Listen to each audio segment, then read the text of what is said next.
All right, Andre, what's the context? So my context is it's kind of it's kind of like a halfway house, but it's kind of like Yes.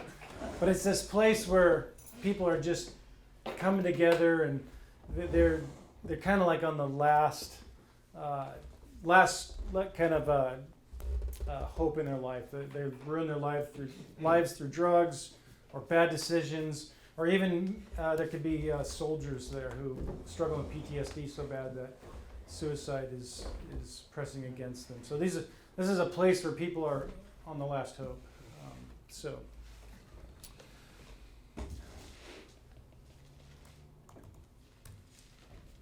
Well, thank you guys for having me here to give you a word. I handed out sheets to you guys. You all should have them. It's Ezekiel chapter 47. And I titled my talk this morning, Let Us Go Down to the River. And what I want to try to convince you of is that God can fix and restore everything that we have ever wrecked in our lives. When dreaming, I'm guided to another world.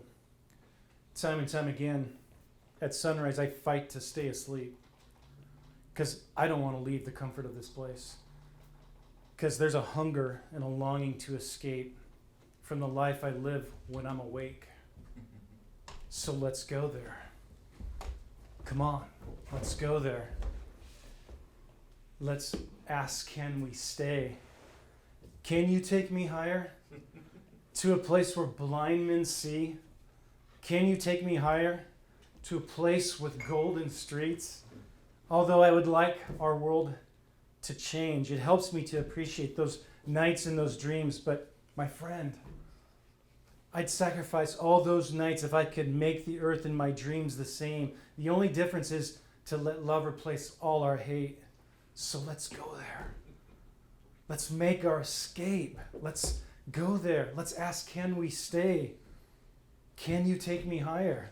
To a place where blind men see. Can you take me higher? To a place with golden streets.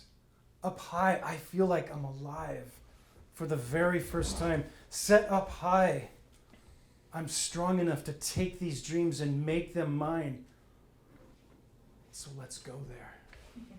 Let's make our escape. Let's ask, can we stay? These are the words to a song from 1999 by a group called Creed. That was the year I got saved.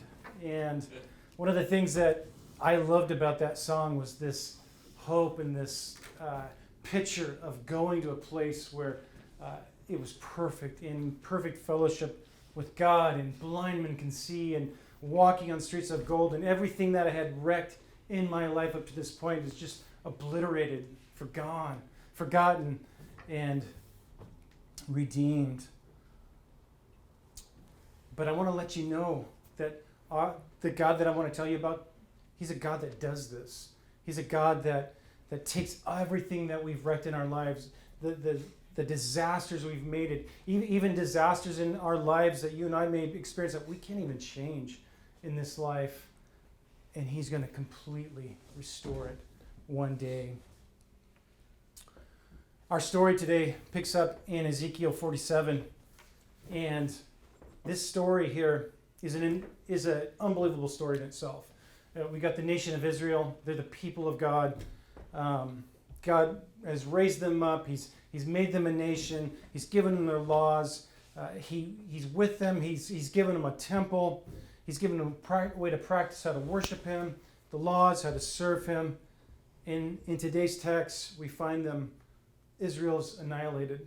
Their place of worship is destroyed. They're in exile. They're under the rule of a foreign nation. They're sitting by the river Chabar, and all hope is gone. It's wrecked. Is there any hope of coming out of this? And so, let me read the scripture to you. Then he brought me back to the door of the house, and behold, water was flowing from under the threshold of the house toward the east, for the house faced east, and the water was flowing down from under, from the right side of the house, from south of the altar. He brought me out by way of the north gate and led me around on the outside to the outer gate by way of the gate that faces east. And behold, water was trickling from the south side. When the man went out toward the east with a line in his hand, he measured 1,000 cubits, and he led me through the water, reaching the ankles. Again he measured 1,000 and led me through the water reaching the knees. Again he measured 1,000 and led me through the water, reaching the loins. Again he measured 1,000, and it was a river that I could not ford, for the water had risen, enough water to swim in, a river that could not be forded. He said to me, Son of man, have you seen this? Then he brought me back to the bank of the river. Now when I had returned, behold, on the bank of the river there were very many trees on the one side and on the other. Then he said to me, These waters go out toward the eastern region and go down into the Arabah. Then they go toward the sea, being made to flow into the sea. And the waters of the sea become fresh. It will come about that every living creature which swarms in every place where the river goes will live. And there will be very many fish, for these waters go there. And the others become fresh, so everything will live where the river goes. And it will come about that fishermen will stand beside it, from the En-gedi to the En-Glim. There will be a place for the spreading of nets. Their fish will be according to their kinds, like the fish of the great sea, very many. But its swamps and marshes will not become fresh. They will be left for salt. By the river on its bank on one side and on the other will grow all kinds of trees for food. Their leaves will not wither, and their fruit will not fail. They will bear every month, because their water flows from the sanctuary, and their fruit will be for food, and their leaves for healing. So I want to tell you, I broke this passage up into three parts. And in this passage, the author is telling us about this river. And so I want to tell you about the source of the river. I want to tell you about the nature of the river. And I want to tell you how you can have access to that river. So let us go there. In verses 1 and 2, he says, this is the source of the river. 3 times he mentions the source of the river. And the source of the river is coming from the temple itself. And I imagine that the people sitting in exile, as they hear of the vision from this prophet Ezekiel, telling them about seeing another temple, that their ears are perked up. That maybe there is hope coming. That maybe this isn't the end of the story, even though we've wrecked this so badly that maybe God isn't done with us. There's a temple in the land again. But the difference with this temple is there's a river flowing out of this temple. This is unlike the temples Israel had before. You see, the temple was a special place to the people of Israel. The temple was the place that they met God. The temple was the presence of God. And so, in this hopeless situation, there is now hope again that the presence of God is coming back. But this hope of presence with God is not just given to Israel, but I think it's set and given to you and to me, to all of mankind. Because in that temple for Israel, as they would walk through its gates, as they would look at the beauty of the temple, there were whisperings in that temple. There was God speaking through the decorations of that temple. On the borders of the temple were palm trees, were fruits, were cherubim carved, and a menorah, this candle thing that they had that I think 7 branches coming off this base, and they would light it up. And so when it was lit up, it gave the appearance of a flowering tree, which takes us back to the Garden of Eden.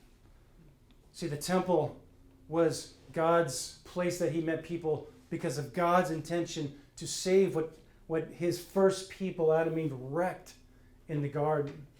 When God put Adam and Eve in the garden, they were in the fullness of the presence of God, enjoying perfect fellowship, enjoying this life that cannot be compared to any great life that anybody can imagine here. They walked with God in the cool of the day.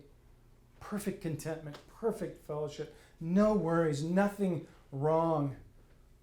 And God gave them one law. Don't eat from this one tree. And what they do, like you and I do, we're told not to do something, and we go do it. And they did it, and they broke the law. And in the midst of that law breaking, Adam and Eve did what you and I do. Anytime we're in trouble, anytime we know we've done wrong, we run and hide. And Adam and Eve ran and hid from God, who they had perfect fellowship with. And from that day forward, up until this day, we are alienated and separated from the presence of God, just as Israel is here today, separated from the presence of God in exile, outside of their nation, with no temple, sitting in despair. But Ezekiel gives them a vision of this temple. And so there, I can imagine their hearts just waking up in excitement. But do you want to hear that there's just another temple? That if we couldn't do it with the first temple, if we had it so good to begin with, and do you just want to hear that it's just another temple? And so Ezekiel says no 3 times. 3 times. There's a river coming out of this temple. And he says it 3 times. There is a river coming out of this temple. Can you hear it? He says there's a trickle. It starts with a trickle. And it comes down. And it goes around. And it flows out. The source of this river is not just that it's connected to the temple, but that God himself is now there in the temple with them, in his presence. What Ezekiel is holding out to his people who have wrecked their lives, who have wrecked everything God has given them, is now giving them a picture of God's restoration of that wreckage. There's not any temple there, but that temple is flowing with a river. And that river brings them back to that Garden of Eden, of when the river ran inside the garden. Yeah. And so there's great hope. There's great longing now to hear the words of this prophet. There's a river coming out of the temple. So we see the source of this river. It's coming from the temple, because coming from the temple, this is different. This isn't like the temples before, but God himself is there, and the river is flowing through. But not only can you hear this river flowing from this temple, can you feel this river? And I think that what Ezekiel wants them to feel at this point is they hear the trickling of that brook coming out of that temple. And he says, when the man went out toward the east with a line in his hand, he measured 1,000 cubits, and he led me through the water reaching the ankles. So in the vision, Ezekiel's with this guy, this angel-like being who's measuring, giving him measurements, showing him all these things. And he takes Ezekiel the prophet, and they begin to walk down that river. And he measures out 1,500 feet, and it's ankle deep. Can you feel the water on your feet? Can you feel the water around your ankles? Can you feel this hope building and rising? And he measures out another 1,500 feet, and now the water's up to the ankles. Can you feel the water? Can you feel what is coming? And he goes one more length, another 1,500 feet, and now this river is up to his loins. And he goes one more length, 1,500 feet, and now it's a raging river. This is not a natural river. This is not that tributaries are entering into this river and this river is growing. This has one source, the temple, and the source is God himself. And so the water, the nature of this river is that it is mighty and it is strong because it flows from God. One of my favorite things to do back home is I love to go steelhead fishing on the Deschutes River. And where the Deschutes River is, it's out in an arid, dry area, kind of like probably Israel and the landscape there. And the steelhead fishing isn't very good, but I love to go down there because I love the smell of the river. And I love the way the river feels when I step into it on a hot summer day and the coolness of the water wraps around my body. There's something life-giving about a river in a desert, arid land. And even if I don't catch fish all day long, just the enjoyment of this river and what it makes me feel, I love to go to. Can you feel this river? There's no fear of this river drying up.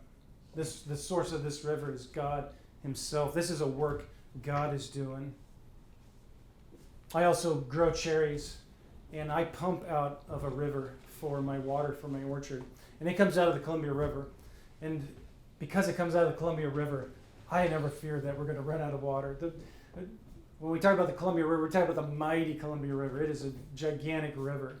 And so it never fear of running out of water. But here in Israel, that was a fear. It was a dry land. It was a land that they desperately relied on any water source they had. And God here is flowing a river from the temple because of his presence. But there's something else about the nature of this river. He said, when I returned, behold, on the bank of the river, there were very many trees on one side and on the other. And so they're walking down this river. You've got the temple in the back, trickling water out. The river is now a raging river that cannot be crossed. And they come off out of the river and they're up on the bank. And now up on the bank, there's trees everywhere growing. And if you've ever seen pictures of Israel, if there's no water there, trees do not grow. But now, on the long side of the banks of this river, there's trees everywhere. Can you hear the whispering of Eden as this water flows through? And this water makes its way all the way down around and comes down into a sea called the Dead Sea. Now, the Dead Sea in Israel is a sea that has 34% more salt in it than the average ocean. It's 9 times saltier than the average ocean. Nothing lives in the Dead Sea. There's no plant life, no fish. It is a dead sea. You don't even have to try to swim in the dead. The density of the water from the salt is so high that you can't sink. This is lifeless sea. And this river flows all the way down into the Dead Sea, and the sea is healed. It is made fresh from this river that flows from the temple. And not only that is it healing this Dead Sea, but every creature that swarms will live where the river goes. Can you hear the whisperings of Eden? The fish, even the language here in this text, the fish are swarming. This is language reminiscent back in Genesis, the first book in the Bible, that talks about when God created the world and the animals and the fish, and it says the oceans teemed and swarmed with fish. And here in this passage, it's using the same language. This is language from the beginning of creation when everything was wrecked. And not only will this fish swim and the trees grow, but it'll be a place that men will go out and fish the river. This is a river that brings life. This is a river that brings abundance. This is a river that transforms, that brings the dead to life. And then he makes a funny remark towards the end here. He says, but the marshes and the swamps will still remain salty. So I think that what you see here, along with God restoring the land, restoring and bringing everything back into this Edenic conditions, he's going to leave the salt alone so that the fish that the men catch can salt their fish. This is the kindness of God in bringing us back into his presence. This will be life abundantly, and a life that is rich and vibrant, and the spice of life is there.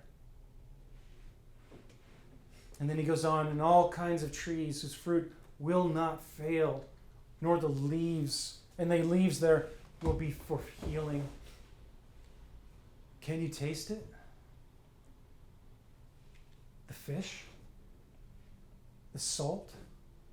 The fruit, can you taste it? Can you smell the countryside with the perfume wafting through the air from the flowering fruit trees? Or see their petals floating through the air on a summer breeze? Can you see it? Can you hear the children playing with a vigor and a sound of joy that you are startled because you've never heard such sounds of happiness? And can you see their dads with faces filled with satisfaction and contentment as they fish along this Dead Sea? Can you see it? It's pure bliss, full of gladness, full of life. Can you see this day coming? Do you long for this day to come when all of your brokenness and all of this wreck of a life that you and I have made it? Can you see what God holds out for us? I think that's what the author wants us to see here. He wants our senses to be engaged in what he is showing us so that our hope is in what he promises us, that we long for his promises. Such leads me to my third point. How do we access this place? How do we access the river? How can we go down and drink of its life-giving waters? Well, there's one plan, or there's one problem in this plan of God restoring our wrecked lives. The bad things that we've done, the mistakes we've made in our lives, the things that we've done wrong, that we know are wrong, that we know have hurt people, that we know that God doesn't like, they have to be dealt with. God is a holy God. He cannot sweep justice under the rug. So there remains on us a debt of sin we cannot pay. But in God's quest to restore us to perfect fellowship with him in his presence forever in this Garden of Eden, he made a plan with his son, knowing that we couldn't fix it. You know you can't fix it. I know I can't fix it. That's one of the things I realized when I got saved, was that my life was on this trajectory of just downhill spiral. And even though I knew I see it coming. It's like I couldn't change it. And it even dawned on me, like, how in the world am I doing this? But it just kept happening. But the Son came into the world as a man and lived the perfect life that we couldn't have lived, to live that life that we had wrecked. And he went and was crucified on a cross. He was killed. He died for our sins, our mistakes, our wreck of a life. He bore the wrath of God so that the justice of God would be upheld. And now this Son, who now will judge the world in all things, calls you and I. He says here, Jesus says, so he's preaching to a bunch of people, and he says to them, if anyone is thirsty, let him come to me and drink. He who believes in me, as the scripture said, from his innermost being will flow rivers of living water. So Jesus holds out to you, he holds out to me a promise of life now, a promise of this Edenic, perfect presence of God life now, as the rivers that flow out of us, is that he will put his Spirit in us. I'm not saying that when you come to Christ, everything's just going to be fixed like this, and your addictions and your hang-ups in life are just going to be perfect, and prosperity is going to come. No, that's not what I'm saying. But what I am saying is that when you come to Christ and you trust in him, if you want to drink from this river, you must trust in him. And when you trust in him, he takes all your sin away from you. And he gives you a new heart, and he gives you a new longing, and he gives you new addictions to him, to goodness, to walk with him so that we will join this path together, walking this path together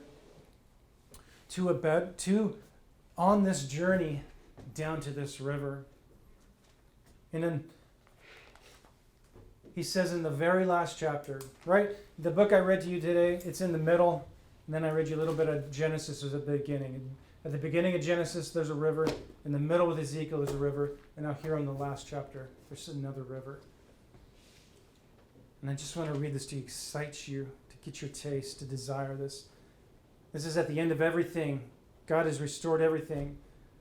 He said, then he showed me a river of the water of life, clear as crystal, coming from the throne of God and of the Lamb in the middle of its street. On either side of the river was the tree of life, bearing 12 kinds of fruit, yielding its fruit every month. And the leaves of the tree were for the healing of the nations. There will no longer be any curse. And the throne of God and of the Lamb will be in it, and his bondservants will serve him. They will see his face, and his name will be on their foreheads. And there will no longer be any night, and they will not have need of light of a lamp, nor the light of the sun, because the Lord God will illumine them, and they will reign forever and ever. So come with me. Let us go. Let us go down to the river. Let us make that escape and join him in this land of restoration. Thank you for your time. Andre, how did writing this sermon encourage you? Just that longing to be in this place that's perfect and the restoration of everything, and just makes me long for it more. Caleb? Yeah, I want to go. I want to go. That really, provoke that sense of longing in me too. I was encouraged by this like imagery you painted of like God is gonna wash away with new life all of the broken pieces of our life today. That was good to hear. Yeah, I was encouraged by similarly like God's redemptive work and putting things back the way they're supposed to be, both with me and with the world at large.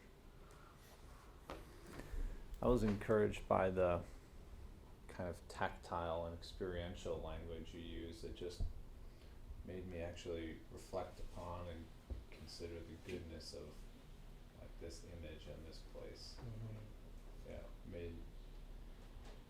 Awaken those desires, like stir them up. Yeah, similarly, it wasn't just something that you look forward to, it was, you made it real, with the feel and see and things like that. So yeah, it made me really want that. I was encouraged to know that as much as I can wreck my life sometimes and kind of shoot myself in the foot, that's not the end of the story. Yeah. That there's tremendous hope in just God's ability to fix and restore everything. Yeah, so the encouraging thing to me was that this is going to happen. God's going to do his work, like whether I like it or not. There's a question of whether I'm going to participate in it or not, but like this is just like what God is going to do.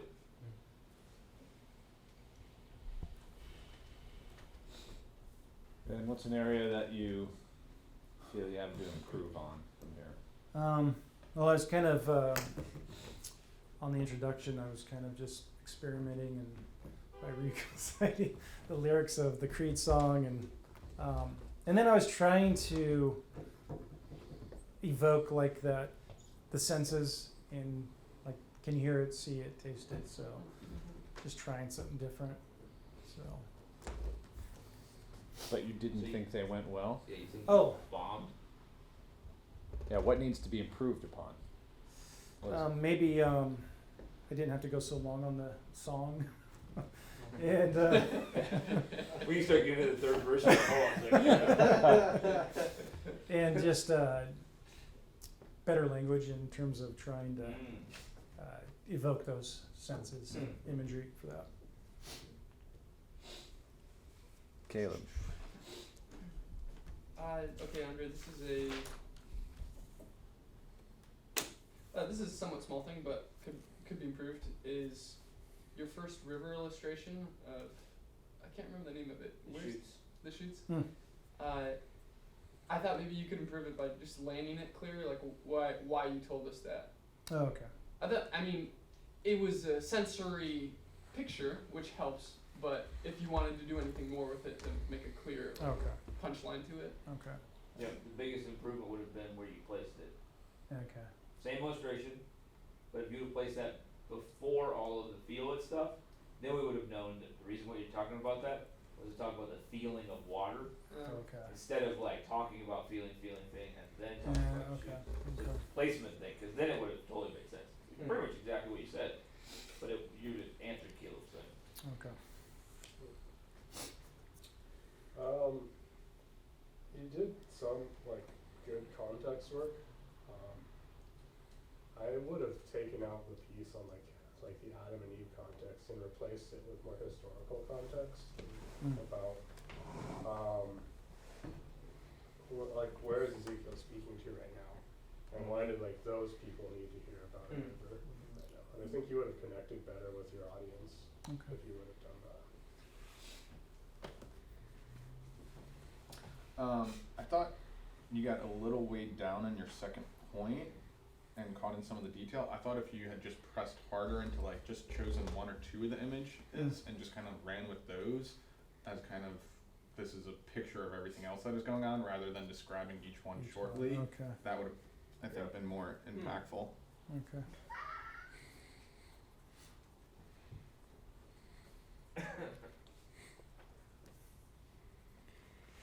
Yeah, I thought you laid out initially your arrangement and organization really well in terms of where you were going to go and what you were going to do, but I missed your like move from the first to the second point. Okay.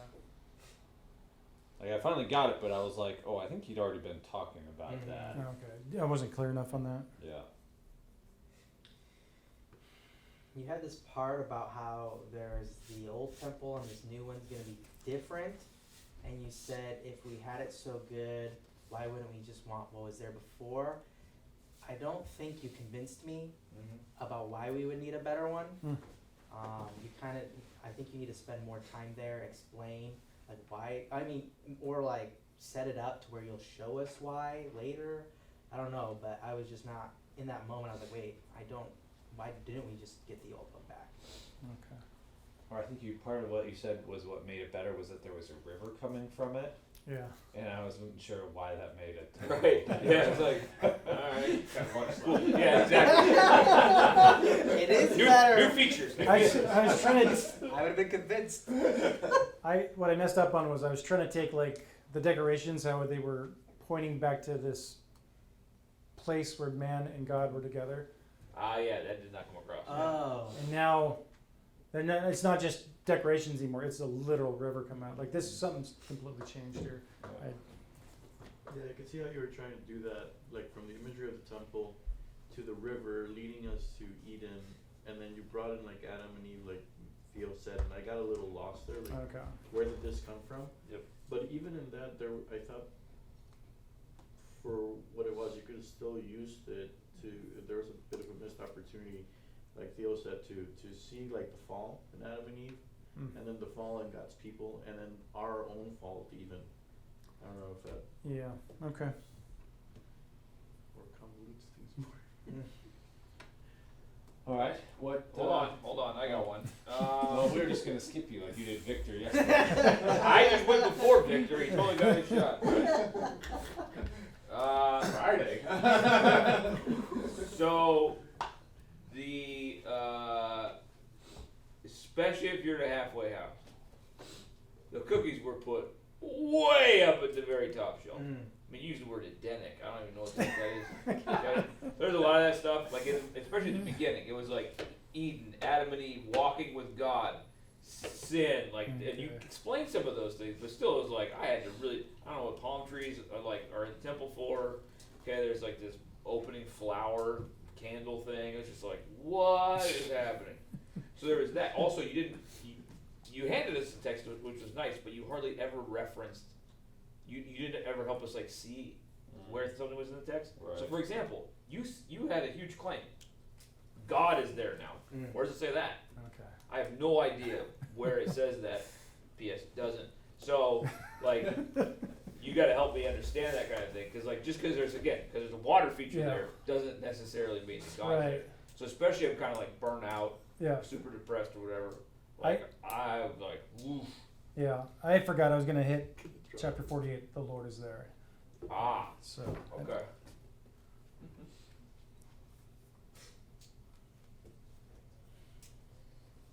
Okay. Now, what was something that you thought you did particularly well, or that you tried new and? You know, kind of the same from last week. Just the last 3 sermons I've done up here, just I've not been excited to preach them, but No unction. yeah. Functionless. But I'm going into the pulpit. No, I am excited, and Huh. I'm gonna take a swing, and so I feel like just the attitude change of. Yep. Yeah, and I feel like it really does make a difference. Yep. Yes, it did. Yeah. Caleb. Okay. There's so much. We're only doing one round of good stuff. Yeah, Kevin's like cut it short. He's making it. This is his last day. We'll let him be soft. Sorry, next turn we're going back to hardcore. Yeah, Andre, you did so much well.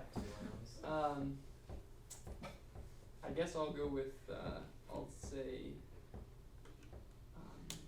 I liked how you set it up with your main point. Your main point at the start, just very simple but engaging. You know, God's gonna restore everything we've wrecked, and then you just paid off by describing the river throughout the sermon in a way that was like, yeah, God's gonna restore everything that's wrecked.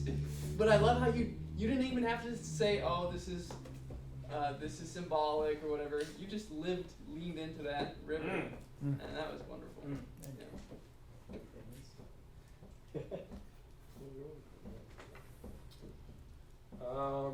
I think you did a really good job being like artistic and provocative with your language.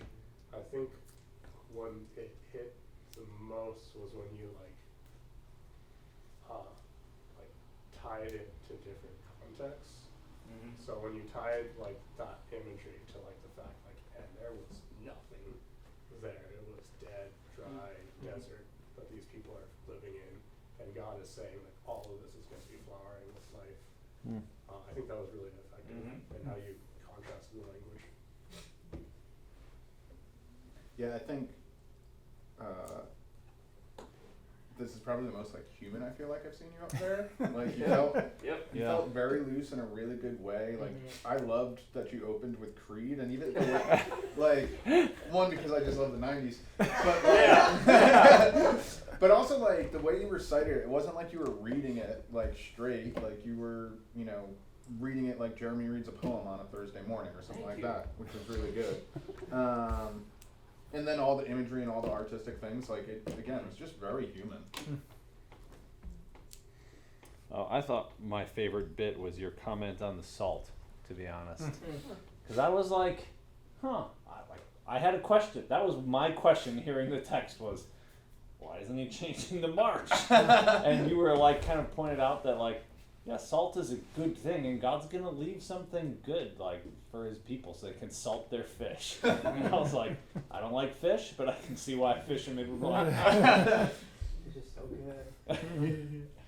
So, but all to say is it was a question that I actually really had as a person that you answered quickly and helpfully in a way that it made your point.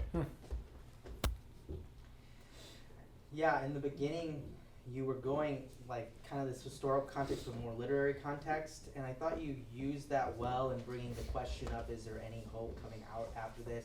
Not just for you and the people, like especially for you and the people here that you're talking to, but like you brought the people's problems and you brought the question from that to bring it to us, and I thought that was really well done, coming straight, and then here's the hope. Yeah. So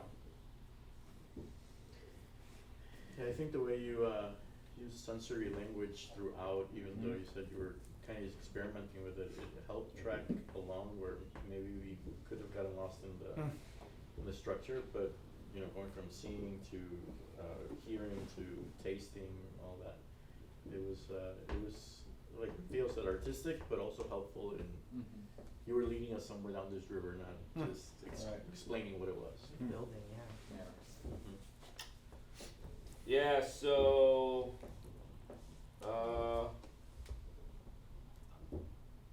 something distinct from all of that is you had a good personal testimony that was very short, and it highlighted the fact that like the point of that story was like you were inevitably sliding in the wrong direction, and something had to fix that. Then you went to Jesus. It wasn't belabored, but it made it personal, like, oh, okay, so this is a guy who has some kind of experience with what I might be dealing with. So this thing that you were about to talk about was then automatically something that you had by necessity experienced. And it was effective, because then it was like, oh, okay, well, I guess, I mean, if it worked for you, then it might work for me. And you had that great line, you even smirked when you said it, Jesus gives you a new addiction. It's an addiction to him. I was like, alright, yeah, that was a good one. Context appropriate. Alrighty. That it? Yes, sir. That's it. Thanks, guys. Thank you. Curve.